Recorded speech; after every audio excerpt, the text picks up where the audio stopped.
Hello dear friends, कैसे हैं आप सब? उम्मीद है कि आप सब अच्छे होंगे, अपने परीक्षा की तैयारी में व्यस्त होंगे और आपकी परीक्षा की तैयारी अच्छी चल रही होगी। तो आज मैं आ चुका हूँ बिहार बोर्ड से जुड़े 70 ऑब्जेक्टिव को लेकर, जो आपके बोर्ड एग्जाम के लिए काफ़ी महत्वपूर्ण होंगे। तो चलिए बिना समय लॉस्ट किए हम अपने प्रश्नों को शुरू करते हैं। तो हमारा पहला प्रश्न है, निम्नलिखित में से किसके द्वारा गन्ने की बुवाई की जाती है? तो गन्ने की बुवाई तने के द्वारा किया जाता है। कंद के द्वारा आलू का उत्पादन होता है, जबकि प्रकंद के द्वारा प्याज एवं लहसुन का उत्पादन किया जाता है। यहाँ से आपको एक चीज और याद रखना है, राइजोम। राइजोम के द्वारा प्याज एवं अदरक का उत्पादन होता है, जबकि धन कंद का के द्वारा अरबी एवं जिमी कंद का उत्पादन होता है। यहाँ से आपको बीज के बारे में याद रखना है। बीजों के अध्ययन को स्पर्मोलॉजी बोलते हैं। बीजों के अध्ययन को स्पर्मोलॉजी कहा जाता है। अगले प्रश्न की तरफ हम चलेंगे। प्रश्न संख्या 2, निम्नलिखित में से कौन SO2 के प्रदूषण से प्रभावित होता है? तो SO2 के प्रदूषण से हरित लवक प्रभावित होता है। हरित लवक में प्रकाश संश्लेषण की जो दर होती है वो SO2 गैस की वजह से कम हो जाती है। यहाँ से आपको केंद्रक के बारे में याद रखना है। केंद्रक कोशिका में होने वाले समस्त क्रियाओं का नियंत्रण करता है। इस वजह से केंद्रक को कोशिका का कंट्रोलर या कोशिका का दिमाग कहा जाता है, जबकि माइटोकॉन्ड्रिया को कोशिका का पावर हाउस कहते हैं। गोल्जी बॉडी को कोशिका का ट्रैफिक पुलिस मैन कहा जाता है। और यहाँ से हरित लवक के बारे में आप जाने, हरित लवक को कोशिका का रसोई घर कहा जाता है। अगले प्रश्न की तरफ हम चलेंगे। निम्नलिखित में से कौन जन्म से लेकर मृत्यु के बीच की अवधि है? तो जन्म से लेकर मृत्यु के बीच की जो अवधि होती है उसे जीवन काल कहा जाता है। विकल्प बी बिल्कुल सही उत्तर होगा। जीवन चक्र में क्या होता है? तो किसी भी जीव का जन्म होता है, वह जीव धीरे धीरे वृद्धि विकास करके वयस्क होता है। वयस्क होने के बाद वह ओल्ड एज में चला जाता है। ये तीनों प्रक्रिया एक चक्र के दौरान होता है, इसे जीवन चक्र कहते हैं। जन्म दर में क्या होता है? तो प्रत्येक वर्ष कितने व्यक्तियों का जन्म हो रहा है, इसे जन्म दर कहा जाता है। बढ़ते हैं अगले प्रश्न की तरफ। प्रश्न संख्या 4, निम्नलिखित में से किस हार्मोन के द्वारा सर्टोली कोशिका का नियंत्रण होता है? तो सर्टोली कोशिकाओं का नियंत्रण FSH हार्मोन के द्वारा किया जाता है। FSH यानी कि फॉलिकल स्टिमुलेटिंग हार्मोन। एलएच के बारे में आप याद रखें। एलएच वह मुख्य हार्मोन है जिसके द्वारा ब्रीसर के अंदर शुक्राणु जनन की प्रक्रिया को नियंत्रित किया जाता है। प्रोलैक्टिन के द्वारा दूध का निर्माण होता है। तो जब कोई माँ अपने बच्चों को जन्म दे देती है तो उस समय उसके स्तन ग्रंथि में दूध बनाने वाला हार्मोन कौन होता है? प्रोलैक्टिन होता है। जीएच हार्मोन की सहायता से हमारे शरीर का वृद्धि विकास होता है। जब यह हार्मोन हमारे बॉडी में कम हो जाता है तो हमारे शरीर की लंबाई कम हो जाती है, और जब लंबाई बहुत ही कम हो जाता है तो उस अवस्था को बौनापन कहा जाता है। ये चारों hormone, LH hormone, FSH, GH, prolactin, ये चारों पिट्यूटरी ग्लैंड के द्वारा बनाए जाते हैं। और पिट्यूटरी ग्लैंड को मास्टर ग्लैंड भी बोलते हैं, जो ब्रेन के अंदर पाया जाता है। निम्नलिखित में से कौन अपरा से होकर नहीं गुजरता है? यानी जो प्लेसेंटा होता है उस प्लेसेंटा से होकर कौन नहीं गुजरता है? तो अल्कोहल, लोहा और मातृ प्रतिरक्षी, ये तीनों प्लेसेंटा को पास करके बच्चे के शरीर में चला जाता है, जबकि कुछ वसा अम्ल यानी फैटी एसिड ये प्लेसेंटा को क्रॉस नहीं कर पाता है। विकल्प बी बिल्कुल सही उत्तर हो जाएगा। यहाँ से आपको याद रखना है मातृ प्रतिरक्षी। तो मातृ प्रतिरक्षी में केवल एक एंटीबॉडी IgG यही प्लेसेंटा को क्रॉस करके बच्चे में जाता है और बच्चे के अंदर प्रतिरक्षा प्रणाली को विकसित करता है, जिससे बच्चे में होने वाली बीमारियां बंद हो जाती है। अगले प्रश्न की तरफ हम चलेंगे। प्रश्न संख्या 6, निम्नलिखित में से कौन नई प्रजातियों के निर्माण का महत्वपूर्ण कारक है? तो नई प्रजातियों का निर्माण हमेशा उत्परिवर्तन के द्वारा होता है।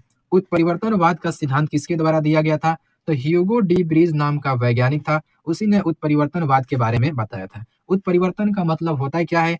तो जब डीएनए में यदि अचानक से बदलाव होना दिख जाए तो इसी अवस्था को उत्परिवर्तन कहा जाता है। निम्नलिखित में से किसके बीवर को कोरक रंध्र अर्थात ब्लास्टोपोर के नाम से जानते हैं? तो ब्लास्टोपोर को ब्लास्टोसिस्ट से रिलेट कर देना है, यानी ब्लास्टुला हमारा सही उत्तर हो जाएगा। अगले प्रश्न की तरफ हम चलेंगे। निम्नलिखित में से कौन सही जोड़ा है? तो आप याद रखें हमेशा एडेनिन का रिलेशन थाइमिन के साथ होता है डबल बॉन्ड के द्वारा, और गुआनिन का रिलेशन साइटोसिन के द्वारा होता है, और इन दोनों के बीच में ट्रिपल बॉन्ड होते हैं। और इस बॉन्ड का नाम याद रखना, ये हाइड्रोजन बॉन्ड है। तो नाइट्रोजन क्षारकों के बीच या न्यूक्लियोटाइड्स के बीच हाइड्रोजन बॉन्ड होता है। तो देख लीजिए इसमें कौन सा सही दिया गया है। तो विकल्प सी, गुआनिन को ट्रिपल बॉन्ड की सहायता से साइटोसिन के साथ जोड़ा गया, यही सही उत्तर होगा। अगले प्रश्न की तरफ हम चलेंगे। निम्नलिखित में से घुलनशील आरएनए है? तो घुलनशील आरएनए टीआरएनए को बोला जाता है, और टीआरएनए को सबसे छोटा आरएनए कहा जाता है। तीनों आरएनए में सबसे छोटा आरएनए टीआरएनए है, और सबसे बड़ा एमआरएनए है। तो साइज में ये सबसे बड़ा है और टीआरएनए साइज में सबसे छोटा है। संख्या में सबसे ज्यादा आरआरएनए पाया जाता है, जबकि सबसे कम एमआरएनए पाया जाता है। अगले प्रश्न की तरफ हम चलेंगे। प्रश्न संख्या 10। निम्नलिखित में से किस बंधन से डीएनए के न्यूक्लियोटाइड बंधे रहते हैं? थोड़ी देर पहले हमने बताया न्यूक्लियोटाइड के बीच में हाइड्रोजन बॉन्ड होता है, विकल्प ए सही हो जाएगा। यहाँ से आपको कुछ और याद रखना है। दो एमिनो एसिड के बीच कौन सा बॉन्ड होता है? तो दो एमिनो एसिड आपस में पेप्टाइड बॉन्ड के द्वारा जुड़े रहते हैं। ठीक उसी प्रकार से दो न्यूक्लियोटाइड के बीच फॉस्फोडाई एस्टर बॉन्ड पाया जाता है। उसी प्रकार से पेंटोज शुगर और नाइट्रोजन क्षार के बीच एन ग्लाइकोसिडिक बॉन्ड पाया जाता है। अगले प्रश्न की तरफ हम चलते हैं। निम्नलिखित में से कौन समृद्धि अंगों का उदाहरण है? समृद्धि अंगों का मतलब क्या होता है? ऐसे अंग जिनका उत्पत्ति अलग अलग हो परंतु उन अंगों का कार्य समान हो, उसे समृद्धि अंग या एनालॉगस ऑर्गन कहा जाता है। तो आप देख लीजिए इसमें से किसका काम समान होगा। तो पक्षी और तितली इन दोनों के पंखों का एक ही काम होगा, उड़ना, परंतु इन दोनों का उत्पत्ति अलग अलग होता है। और इसके जस्ट विपरीत, उत्पत्ति समान हो जाए और कार्य अलग अलग हो जाए, ऐसे अंगों को समजात अंग कहा जाता है, यानी होमोलॉगस ऑर्गन। तो चमगादड़ के पंख और मनुष्य के हाथ, ये दोनों का उत्पत्ति एक ही जगह से होता है, परंतु दोनों का कार्य अलग अलग है। चमगादड़ के पंख का कार्य हो जाएगा उड़ना, जबकि मनुष्य के हाथ का काम हो जाएगा किसी वस्तु को पकड़ना। तो ये समजात अंग का उदाहरण है। अगले प्रश्न की तरफ हम चलेंगे। निम्नलिखित में से किसके द्वारा जलकुंभी में परागण होता है? तो जलकुंभी से आपको लग रहा होगा कि जल के द्वारा होगा, तो बिल्कुल नहीं। जलकुंभी में परागण या तो कीट के द्वारा होता है या हवा के द्वारा होता है, यानी दोनों के द्वारा जलकुंभी में परागण हो सकता है। विकल्प डी सही उत्तर हो जाएगा। प्रश्न संख्या 13। निम्नलिखित में से किसमें नर एवं मादा पुष्प एक ही पौधे पर पाया जाता है? यानी नर और मादा एक ही पुष्प में मिलेंगे तो ऐसे पुष्प को बोला जाएगा द्विलिंगी। तो इसमें द्विलिंगी को चुन लीजिए। खीरा, बैगन, टमाटर, ये तीनों द्विलिंगी होता है, जबकि नारियल एक लिंगी होता है। प्रश्न में कुछ मिसिंग लग रहा है। नारियल इन तीनों से अलग है, इस आधार पर हम नारियल को सही उत्तर चयन कर सकते हैं। अगले प्रश्न की तरफ हम चलेंगे। निम्नलिखित में से किस ग्रह पर जीवन का संभावना है? तो एक तो पहला हो गया पृथ्वी, जहाँ पर हम लोग का जीवन संपन्न हो रहा है। पृथ्वी के बाद दूसरा जहाँ पर जीवन का संभावना माना जा रहा है वो है मंगल ग्रह, मार्स। प्रश्न संख्या 15।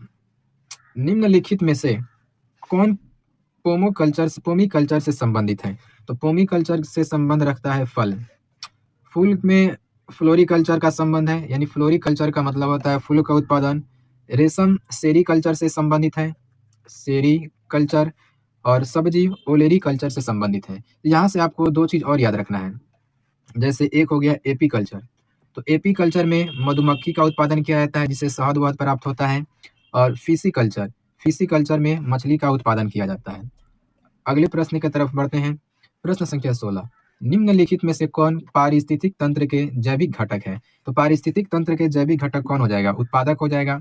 बाकी तीनों तो अजैविक घटक है, वायु, जल, सूर्य का प्रकाश, ये तीनों अजैविक घटक है। यानी निर्जीव घटकों को अजैविक घटक कहा जाता है और सजीव घटकों को जैविक घटक कहा जाता है। यहाँ से एक और याद रखना है, पारिस्थितिक तंत्र में ऊर्जा का जो प्रमुख सोर्स है वो है सूर्य का प्रकाश। यहीं से ऊर्जा का प्रवाह शुरू होता है। सूर्य के प्रकाश से ऊर्जा जाता है उत्पादकों में और उत्पादकों से समस्त पारितंत्र में ऊर्जा का प्रवाह चलते रहता है।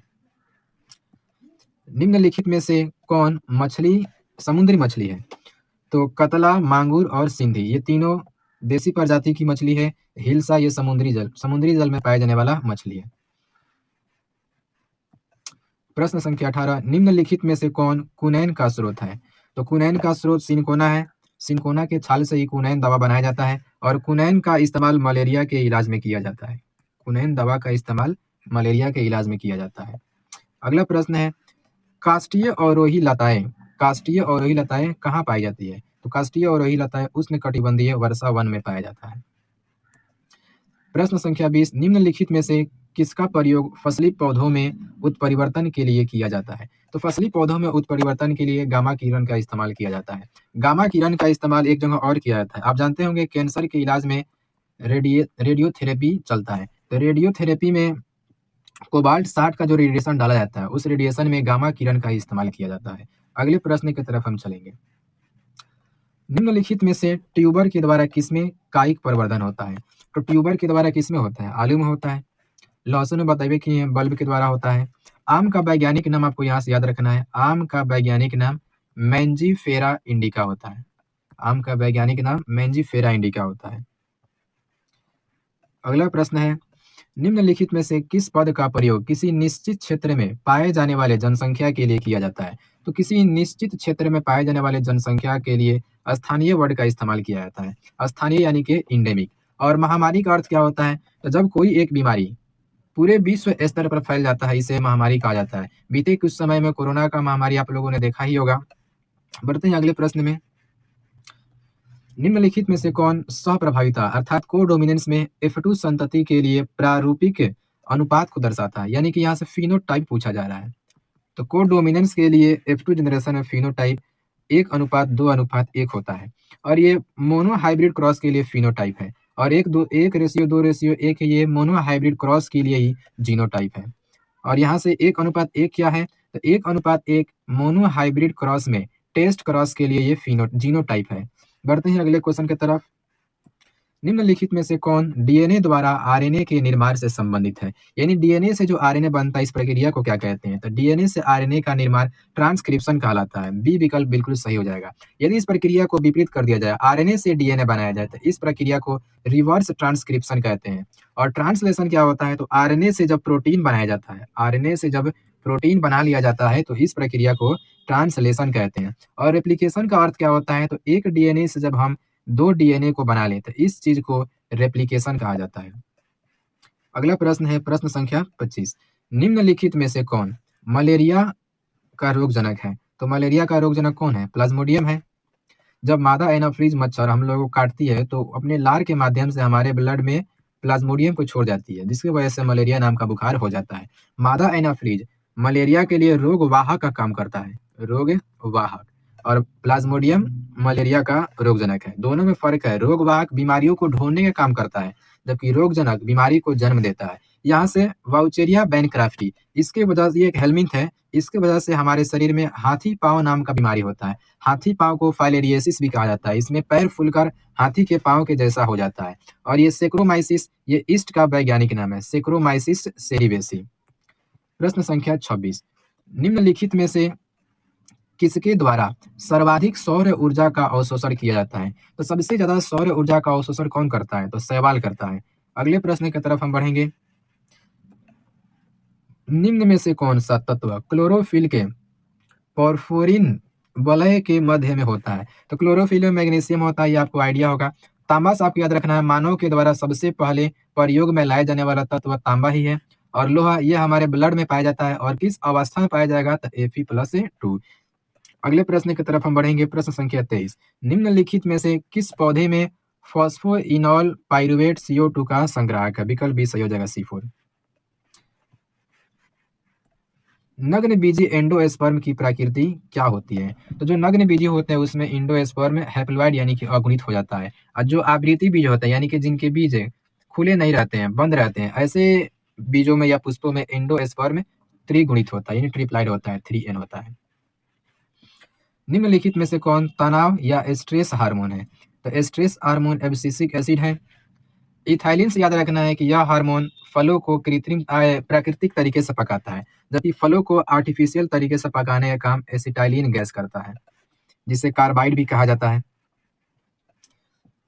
प्रश्न संख्या 31। निम्न में से कौन ओजोन परत के लिए सर्वाधिक हानिकारक है? तो ओजोन परत के लिए सर्वाधिक हानिकारक फ्रियोन है। फ्रियोन को क्लोरोफ्लोरोकार्बन यानी कि CFC कहा जाता है। सबसे ज्यादा ओजोन परत को यही नुकसान पहुंचाता है। ओजोन परत होता क्या है? तो हमारे वायुमंडल में एक परत है समताप मंडल, समताप मंडल। इसी समताप मंडल में O3 गैस का एक मोटा परत होता है, जिसे ओजोन परत कहा जाता है। और ये ओजोन परत सूर्य के प्रकाश से निकलने वाला पराबैंगनी किरण अल्ट्रावायलेट रे को रोकता है। यदि अल्ट्रावायलेट रे सीधे धरती पर पड़ने लग जाए और हमारे त्वचा पर आ जाए, तो हमारे त्वचा के पर स्किन कैंसर की संभावना बढ़ सकती है। फ्रियोन का सोर्स कहाँ, ये कहाँ से रिलीज होता है? तो फ्रियोन कूलिंग एजेंट से रिलीज होता है। जैसे कि हम रेफ्रिजरेटर चलाते हैं, वहां पे फ्रियोन गैस रिलीज होता है। पार्टी स्प्रे में जो छिड़कते हैं, वहां से भी फ्रियोन गैस का रिलीज होता है। निम्नलिखित में से कौन काजीरंगा राष्ट्रीय उद्यान से संबंधित है? तो काजीरंगा नेशनल पार्क किस जानवर के लिए प्रसिद्ध है? तो एक सींग वाला गेंडा के लिए प्रसिद्ध है, डी सही उत्तर हो जाएगा। और काजीरंगा नेशनल पार्क कहाँ पर है? तो काजीरंगा नेशनल पार्क असम है। भारत में कुल नेशनल पार्क की संख्या 106 है। सबसे पहला नेशनल पार्क कौन है? Jim Corbett national park. Jim Corbett national park ये कहाँ पर है? तो Jim Corbett national park Uttarakhand में है, शेर के लिए प्रसिद्ध है। वर्तमान समय में इसका नाम बदल कर रखा गया है heli national park. Heli national park. कुछ और नेशनल पार्क आपको याद रखने हैं, जैसे कि गिर नेशनल पार्क। गिर नेशनल पार्क गुजरात में है, शेर के लिए प्रसिद्ध है। ठीक उसी प्रकार से कन्हार नेशनल पार्क, ये मध्य प्रदेश में है, ये भी शेर के लिए प्रसिद्ध है। भारत में संरक्षित जैवमंडल कितने हैं? तो भारत में संरक्षित जैवमंडल यानी कि बायोस्फीयर रिजर्व की संख्या 48 है। भारत में जैव विविधता हॉटस्पॉट क्षेत्रों की संख्या 34 है, जबकि नेशनल पार्क की संख्या 107 है और पशु अभयारण्य की संख्या 448 है। निम्नलिखित में से कौन नाइट्रोजन स्थिरीकरण करता है? तो नाइट्रोजन स्थिरीकरण करने का काम एनाबीना करता है। नाइट्रोजन स्थिरीकरण का मतलब होता है क्या है? तो हमारे वायुमंडल में नाइट्रोजन N2 के रूप में होता है और N2 के रूप में पौधे नाइट्रोजन गैस को अवशोषित नहीं कर पाते हैं। इसलिए यह आवश्यक हो जाता है कि इस नाइट्रोजन को किसी भी तरह से नाइट्रोजन के यौगिक में बदल दिया जाए। जब नाइट्रोजन के यौगिक में बदल दिया जाएगा तो पेड़ पौधे उन यौगिकों को ग्रहण करेंगे और उनसे नाइट्रोजन गैस को प्राप्त कर लेंगे और अपना वृद्धि विकास करेंगे। ये नाइट्रोजन गैस को नाइट्रोजन के यौगिक में बदल देना, यह कहा जाता है नाइट्रोजन स्थिरीकरण। क्राइटॉक्सिन क्या करता है? तो क्राइटॉक्सिन बॉलवर्म प्रजाति के कीटों को मारने का काम करता है। और मारने का मैकेनिज्म क्या होता है? तो ये टॉक्सिन उस कीटों के पेट में पहुंचते हैं और मध्य आंत के एपिथेलियम में जुड़कर कीट को मार देते हैं। निम्नलिखित में से किसमें गुणसूत्र का एक अतिरिक्त जोड़ा पाया जाता है? तो गुणसूत्र का एक अतिरिक्त जोड़ा ट्राइसोमी में पाया जाता है। ट्राइसोमी को 2n+1 के द्वारा सूचित किया जाता है। ठीक इसी प्रकार से यदि इसमें एक गुणसूत्र और बढ़ जाए, 2n+1 हो जाए, तो इसको डबल ट्राइसोमी कहा जाता है। और 2n+2 यानी 2 गुणसूत्र एक ही जीन में जाकर बढ़ जाए तो इसको बोलते हैं टेट्रासोमी। इसके जस्ट विपरीत यदि किसी भी गुणसूत्र के जोड़ा में एक गुणसूत्र की कमी हो जाए तो इस चीज को बोला जाता है मोनोसोमी। मोनोसोमी। और यदि इस तरह से एक और गुणसूत्र घट जाए तो इसको बोला जाएगा डबल मोनोसोमी। Double monosomy. और 2 गुणसूत्र एक ही साथ घट जाए 2n-2 तो इसे नलीसोमिक बोला जाएगा। और ये सभी एक्टिविटीज म्यूटेशन को कॉज करते हैं, म्यूटेशन। अगले प्रश्न की तरफ चलेंगे। निम्नलिखित में से किस विधि के द्वारा कैंसर कोशिकाओं का विभाजन होता है? तो कैंसर कोशिकाओं का विभाजन समसूत्री के द्वारा होता है। अर्धसूत्री केवल जनन से संबंधित कोशिकाओं में होता है, बाकी समस्त जगहों पर समसूत्री कोशिका विभाजन होता है। निम्नलिखित में से कौन आरंभिक कोडॉन है यानी स्टार्ट कोडॉन, जो प्रोटीन निर्माण की प्रक्रिया को शुरू करता है? तो AUG को स्टार्ट कोडॉन कहा जाता है। यह मेथियोनिन एमिनो एसिड को कोड करता है। सबसे पहले mRNA पर यही मेथियोनिन एमिनो एसिड आता है, उसके बाद ही प्रोटीन निर्माण की प्रक्रिया शुरू होता है। कुल कोडॉनों की संख्या 64 होती है, जिसमें से 3 कोडॉन स्टॉप कोडॉन कहलाते हैं। स्टॉप कोडॉन जैसे कि तीनों में से कौन है? UAA, UAG और तीसरा UGA। ये तीनों स्टॉप कोडॉन है, किसी भी प्रकार के एमिनो एसिड को ये कोड नहीं करते हैं। बायोलॉजी शब्द का प्रतिपादन किसने किया था? तो बायोलॉजी शब्द का प्रतिपादन लैमार्क और ट्रेविरानस नामक वैज्ञानिक ने किया था, लेकिन विकल्प में यह नहीं है। दिए गए विकल्प के अनुसार अरस्तु सही उत्तर हो जाएगा। प्रश्न संख्या 40। निम्नलिखित में से किसका संबंध पीली क्रांति से है? तो पीली क्रांति का संबंध तेलहन उत्पादन से है। अंडा उत्पादन का संबंध रजत क्रांति से है, जबकि दूध उत्पादन का संबंध श्वेत क्रांति से है। मछली उत्पादन का संबंध नीली क्रांति से है। ठीक इसी प्रकार से झींगा और प्याज का उत्पादन गुलाबी क्रांति से है। पौधे के किस भाग से लौंग को प्राप्त किया जाता है? तो पौधे के पुष्प के कली से लौंग का उत्पादन किया जाता है। Question number 42। निम्नलिखित में से किसका प्रयोग रक्त में कोलेस्ट्रॉल की मात्रा को कम करने में किया जाता है? कोलेस्ट्रॉल को घटाने वाला मेडिसिन है स्टैटिन। स्टैटिन ब्लड में कोलेस्ट्रॉल को लेवल को कम करता है। स्टैटिन का उत्पादन कहाँ से होता है? तो स्टैटिन का उत्पादन एक कवक से होता है, मोनास्कस परप्यूरिया। मोनास्कस परप्यूरिया नाम के कवक से स्टैटिन को प्राप्त किया जाता है। साइक्लोस्पोरिन ए का उपयोग प्रतिरक्षा तंत्र के कार्यों को अस्थायी तौर पर रोकने के लिए इसका इस्तेमाल किया जाता है। साइक्लोस्पोरिन ए का उत्पादन भी एक कवक से होता है और उसका नाम है ट्राइकोडर्मा पॉलीस्पोरम। यहाँ से लाइपेज के बारे में याद रखना है। लाइपेज फैट को पचाने वाला एंजाइम है। स्ट्रेप्टोकाइनेज, यह स्ट्रेप्टोकोकस जीवाणु से प्राप्त किया जाता है और यह एंजाइम ब्लड वेसल्स में जो कोलेस्ट्रॉल का गांठ बना रहता है उसको तोड़ने में यूज किया जाता है। अब जब गांठ टूट जाता है तो हार्ट अटैक से बचाव होता है। तो स्ट्रेप्टोकाइनेज एंजाइम का इस्तेमाल हार्ट अटैक से बचाव के लिए भी किया जाता है। प्रश्न संख्या 43 की तरफ चलते हैं। निम्नलिखित में से कौन परिदलपुंज का भाग है? तो परिदलपुंज का भाग दलपुंज है। 44 मनुष्यों में निम्नलिखित में से कौन सी कोशिका गतिशील होती है? तो गति करने वाला कोशिका कौन है? शुक्राणु कोशिका। इसी के पास तो टेल होता है जिसके सहायता से ये गति कर पाता है। और शुक्राणु हमारे शरीर में पाया जाने वाला सबसे छोटा कोशिका है। उसी तरह से मानव शरीर में सबसे बड़ा कोशिका कौन है? अंड कोशिका। और मानव शरीर में सबसे लंबा कोशिका तंत्रिका कोशिका कहलाता है। क्वेश्चन नंबर 45 निम्न में से कौन लिंग संलग्न गुण है? यानी कौन सा ऐसा बीमारी है जिसका संबंध सेक्स क्रोमोसोम से है? तो वर्णांधता यानी कि कलर ब्लाइंडनेस, इसका संबंध सेक्स क्रोमोसोम से है। इसमें एक्स गुणसूत्र प्रभावित हो जाता है। और इसमें याद रखने वाला बात यह है कि कलर ब्लाइंडनेस में दो रंगों का पहचान सही से नहीं हो पाता है, पहला हरा और दूसरा लाल। कलर ब्लाइंडनेस से संबंधित रोगी लाल और हरे रंग का पहचान नहीं कर पाते हैं। प्रश्न संख्या 46 निम्नलिखित में से कौन जीवित जीवाश्म है? तो जीवित जीवाश्म इसमें से कौन है? लेटिमेरिया। प्रश्न संख्या 47 निम्नलिखित में से कौन सी गैस पृथ्वी के आरंभिक काल में नहीं था? तो पृथ्वी बनने से पहले कौन सा गैस नहीं था? हाइड्रोजन गैस था, CO2 था, नाइट्रोजन था, ऑक्सीजन गैस नहीं था। यही हमारा सही उत्तर हो जाएगा। ऑक्सीजन गैस हमारे शरीर में पाए जाने वाला सबसे अधिक मात्रा वाला गैस है। और हमारे वायुमंडल में सबसे अधिक नाइट्रोजन गैस होता है, जबकि पूरे यूनिवर्स यानी कि ब्रह्मांड में सबसे ज्यादा हाइड्रोजन गैस पाया जाता है। हमारे वायुमंडल में CO2 गैस का लेवल 0.03% होता है। वर्तमान समय में CO2 गैस के लेवल में कुछ इजाफा देखा गया है, जिसके वजह से ग्लोबल वार्मिंग हो रहा है। अगला प्रश्न है निम्नलिखित में से किसके द्वारा अभिसारी विकास प्रदर्शित होता है? तो अभिसारी विकास स्टार मछली और कैटल मछली के द्वारा दिखाई पड़ता है।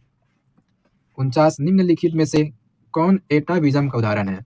तो पहले एटाविज्म को समझ ही लेते हैं। यदि कोई लक्षण जो हमारे पूर्वज में है ये सीधा ही हमारे शरीर में प्रकट हो जाए जन्म के साथ ही, तो इस चीज को बोला जाएगा एटाविज्म। तो इसमें से कौन सा लक्षण है? बच्चे में जन्म के साथ पूंछ, छोटी पूंछ। तो हमारे पूर्वजों में गोरिल्ला और चिंपैंजी में पहले पूंछ हुआ करते थे और वर्तमान मानव में ये नहीं है। यदि कोई बच्चा जन्म ले रहा है उसमें छोटा पूंछ पाया जा रहा है तो ये एटाविज्म का उदाहरण हो सकता है।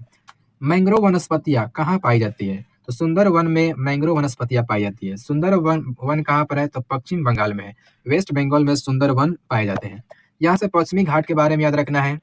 भारत में सबसे ज्यादा जैव विविधता क्षेत्र पश्चिमी घाट ही है। यहीं पर जैव विविधता सबसे भारी मात्रा में पाई जाती है। देहरादून से आपको याद रखना है। राष्ट्रीय वन अनुसंधान केंद्र कहाँ पर है? देहरादून में। अगले प्रश्न की तरफ हम चलेंगे।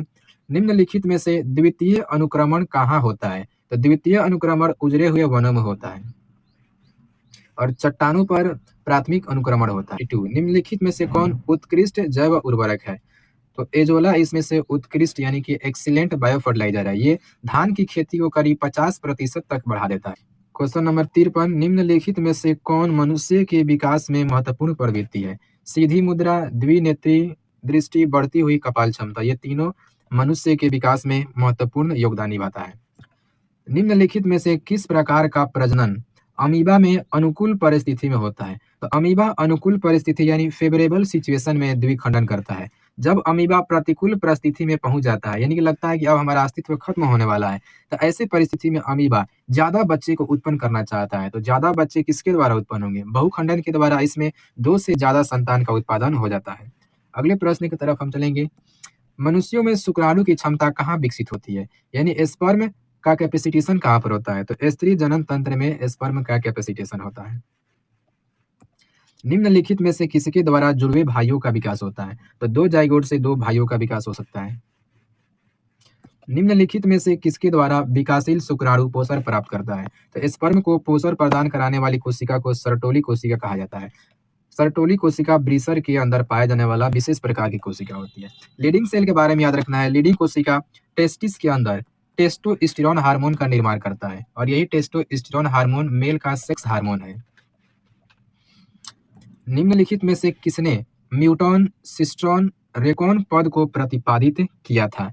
तो एस बेंजर नाम के वैज्ञानिक ने यह प्रतिपादन किया था। निम्नलिखित में से कौन पारिस्थितिक तंत्र में एक से अधिक पोषक स्तर पर रह सकता है? तो जंतु प्लवक एक से अधिक पोषक स्तर पर रह सकता है। जंतु प्लवक में 3 स्तर होता है, primary consumer, secondary consumer, tertiary consumer. ये 3 स्तर पर रह सकता है। यहाँ से आपको एक चीज और याद रखना है। उत्पादक को प्रथम स्तर मिलता है पोषण लेयर में और प्राइमरी कंज्यूमर को सेकेंड पोजीशन मिलता है, जबकि टर्शियरी सेकेंडरी को थर्ड और टर्शियरी कंज्यूमर को फोर्थ लेयर मिलता है। नारियल के मध्य फल भित्ति की प्रकृति क्या होती है? यानी नारियल का जो मीजोकार्प होता है वो कैसा होता है? फाइब्रस यानी रेसादार होता है। प्रश्न संख्या 61, निम्नलिखित में से किसमें पुमंगों का निर्माण होता है? तो पुमंग की इकाई मात्रा को पुंकेसर कहते हैं और यहीं पर परागकणों का निर्माण होता है। मनुष्यों में सहलग्न समूहों की संख्या क्या होती है? तो सहलग्न समूहों की संख्या 23 होता है और कुल गुणसूत्र की संख्या 46 होता है। निम्न में से कौन गुणसूत्रों की मूल संख्या को दर्शाता है? तो गुणसूत्रों की मूल संख्या को 2n के द्वारा दर्शाया जाता है, जहां 2n बराबर 46 होता है। निम्नलिखित में से कौन लैक ओपेरॉन में बीटा गैलेक्टोसिडेज का कोडिंग करता है? तो बीटा गैलेक्टोसिडेज को कोडिंग करने वाला जीन है जेड जीन। यहाँ से आपको याद रखना है लैक ओपेरॉन मॉडल किसने प्रस्तावित किया था? जैकब और मोनार्ड नामक वैज्ञानिक ने लैक ओपेरॉन को दिया था। प्रश्न, निम्नलिखित में से कौन यौन संचारित रोग है यानी sexual transmitted disease? Sexual activity करते समय एक इंसान से दूसरे इंसान में जो बीमारी फैल जाता है उसी को यौन संचारित रोग कहा जाता है। सिफिलिस, गोनेरिया ये दोनों सेक्सुअल ट्रांसमिटेड डिजीज हैं। सी नंबर बिल्कुल सही उत्तर हो जाएगा। सिफिलिस जीवाणु के द्वारा होने वाला है, जबकि गोनेरिया भी जीवाणु के द्वारा ही होता है। इन दोनों का रोग जनक हम जानेंगे। ट्रिपैनोसोमा पैलिडम सिफिलिस बीमारी को उत्पन्न करता है, जबकि निसेरिया गोनेरिया नाम का जीवाणु गोनेरिया अर्थात सुजाक बीमारी उत्पन्न करता है। निम्नलिखित में किस स्तर पर भ्रूण का स्थानांतरण फैलोपियन नलिका में किया जाता है? तो फैलोपियन नलिका में भ्रूण का स्थानांतरण जाइगोट लेवल पर या 8 कोशिकाएं भ्रूण पर किया जाता है। इस ट्रांसफर को जिफ्ट कहा जाता है। Zygote intrafallopian transfer. एक और होता है गिफ्ट, गैमिट इंट्राफैलोपियन ट्रांसफर। जब केवल गैमिट को फैलोपियन ट्यूब के अंदर ट्रांसफर करते हैं तो उसको गिफ्ट कहा जाता है। एक और होता है process ICSI, intracytoplasmic sperm injection. इसमें होता है क्या है कि स्पर्म को इंजेक्शन में पैक करके सीधे अंडाणु के साइटोप्लाज्म के अंदर ट्रांसफर किया जाता है। इसको ICSI कहते हैं। सट, निम्नलिखित में से कौन मानव जनसंख्या के विज्ञान अध्ययन को दर्शाता है? यानी जनसंख्या के अध्ययन को पूछा जा रहा है। तो जनसंख्या के अध्ययन को डेमोग्राफी कहते हैं, हिंदी में इसे जनसांख्यिकी कहते हैं। निम्नलिखित में से मनुष्य की त्वचा का रंग कैसे निर्धारित होता है? ये गुणात्मक है। न्यूरोस्पोरा में 8 एस्कोस्पोर कैसे बनते हैं? तो एक न्यूरोस्पोरा में अर्धसूत्री विभाजन होता है जिससे 4 कोशिका बनता है और इन चारों में एक बार समसूत्री विभाजन होता है जिससे 8 न्यूरोस्पोरा बनता है। तो एक बार अर्धसूत्री और एक बार समसूत्री विभाजन होता है जिसके द्वारा न्यूरोस्पोरा में 8 एस्कोस्पोर बन जाते हैं। अगले प्रश्न की तरफ हम चलेंगे और ये हमारा आखिरी प्रश्न होगा। लास्ट प्रश्न है प्रश्न संख्या 70। महिला रूपी लक्षण वाले पुरुष को क्या कहते हैं? तो महिला रूपी वाले लक्षण वाले पुरुष को हम गाइनोमॉर्फ कहते हैं, यानी एक ऐसा मेल जिसमें फीमेल के कैरेक्टरिस्टिक उपस्थित हो उसको गाइनोमॉर्फ कहते हैं। और इसके जस्ट विपरीत यानी एक ऐसी फीमेल जिसके पास मेल के लक्षण अवेलेबल हो तो उसको एंड्रोमॉर्फ कहा जाता है। और एक ही व्यक्ति में कुछ लक्षण मेल के हो और कुछ फीमेल को हो किसी खास अंग में, तो ऐसे व्यक्ति को गाइनो एंड्रोमॉर्फ कहा जाता है। तो ये आज के हमारे 70 प्रश्न रहे। कैसा लगा आपको वीडियो? यदि वीडियो आपको अच्छा लगा होगा और जो हमारा एक्सप्लेनेशन है अच्छा लगा होगा तो आप चैनल को जरूर सब्सक्राइब करें। मैं इस चैनल पर इसी तरह का वीडियो लाता रहूंगा। ये बिल्कुल ताज़ा फ्रेश नया चैनल है, बिल्कुल सपोर्ट की आवश्यकता है। आप सब्सक्राइब करने में कोई कमी नहीं करेंगे और चैनल को बेहतर तरीके से सपोर्ट करेंगे ताकि मैं इसी तरह का वीडियो कंटिन्यू लाता रहूंगा। धन्यवाद।